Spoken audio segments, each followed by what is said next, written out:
Jeremiah, ikisema Yeremia, go down to the potter's house, kule chini kwa mfinyanzi, and there I will speak to you. na kule nitaongea na wewe. Sometimes, Wakati mwingine, before God speaking to you, kabla ya Mungu kuongea na He wewe, puts you down, anakuweka chini, leave with your upper level. anakuweka katika nafasi ya juu. Jeremiah, Yeremia, leave your standards. toka kwa nafasi yako. Come down.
Katika sehemu But today I want you down.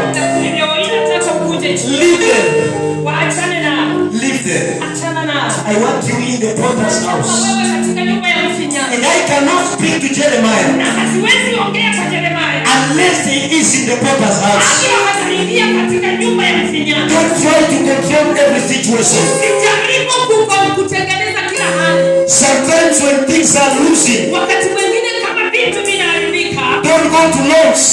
usiende katika watu. Don't go to loans. Au usiende Katika mikopo.